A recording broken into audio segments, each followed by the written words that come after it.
Well, the first time I came here was I think in 1989, and was actually with a couple of buddies of mine on a ride from Cantonville, and we got horribly lost. And came over the crest of the hill here and collapsed onto our knees looking into this frightful little valley. And I'm like, oh my God, what is this place? And ever since then, I've just kind of cruised back, started doing rides up in the area, exploring it. Tell me a little bit about Forest City and how you came about to be a part of it. In the real early days, I recruited a lot of my friends from Marin, BTC Marin. Jim Jacobson came up in the early days. He helped lay out our first trail, the Plum Valley Ditch, and we got a lot of that crew up here. And that sort of petered out, and a new crew started coming in, more local. How many miles of trail do you think you have? I'm guessing like around 25. That could be actually short, because these last ones we put in, I don't know, they seem pretty long, 7 miles. Yeah, maybe 30. And so they're dual use trails. They also work for winter sports, it looks like. Oh yeah, we just snowshoed the new Sandusky, and it was great. Zachi had this grand plan, primarily utilizing the existing roads that were there and the old abandoned ditches. Just by tying things together with a minimum amount of disturbance and earth moving, you could create miles of trail just from what was there. You know, we started using mechanized equipment last year, and you can't believe how fast the trails are going in now. And when Bill Hare was in charge of the recreation department for the Forest Service, he was also using mechanized equipment. So what do you think about what's going on up here? Oh, come on! No, this is pretty neat. It's a pretty neat opportunity for a lot of people to get involved and then, work together. I like it. I like coming up here. I think I've brought up about 5 people since I started coming up. Cool. And it's just kind of everyone's starting to get to know it a little bit more. Well, the first thing was just kind of coming up with the rendering and how it was going to be cool.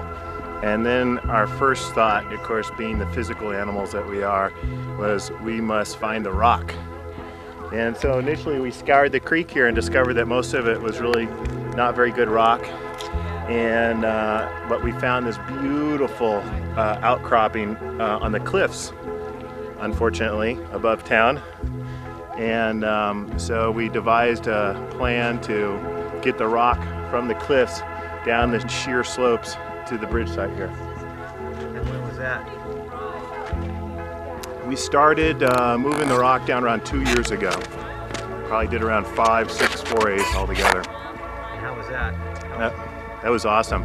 The trick was that initially we were thinking we were going to backpack it down, but the area was so brush dense and steep and loose that it was way too dangerous. We could barely even walk down unaided. And so we hiked up and collected and made huge piles of all these beautiful slate cobblestone, and then covered it with black plastic, and then came back in the wintertime with snowshoes when all the brush was covered, and then slowly belayed it down in these big tied off 400-pound loads with 600 feet of rope.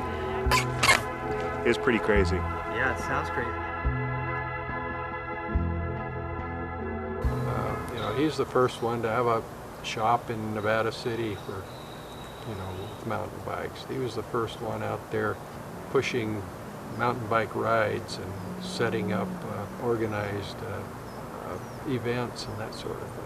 The other one? Well, the events that we've done in the past have been very challenge-oriented rides. They've been 62 or 100-kilometer mountain rides, and generally they've been highly catered, so a lot of organic foods and meals, and it's kind of a weekend experience.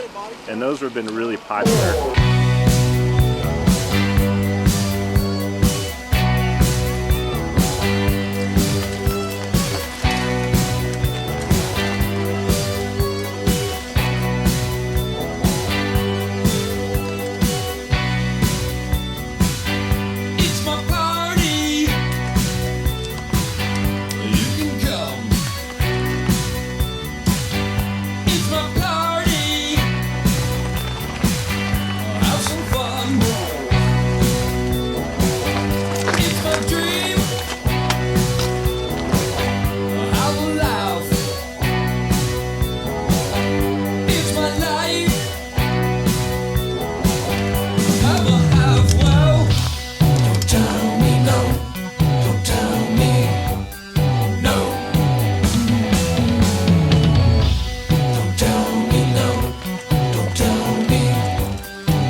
Holy smokes! They just built that this summer! Can you believe that?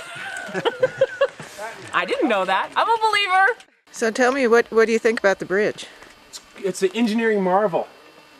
I'm an engineer too. It's so much fun. Yeah, it is. And Eric, how was the pearl necklace today? It was a smooth rolling obstacle.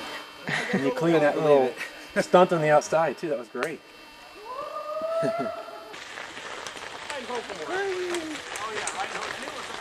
We love the bridge.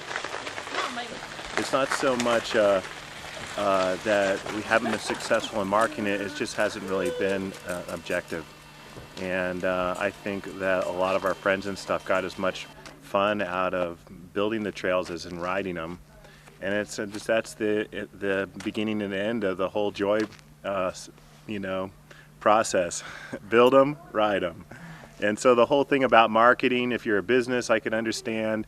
And we're getting to a point now where I think there's enough people involved and a lot more interest and everything where, it's probably going to get, word's going to get out.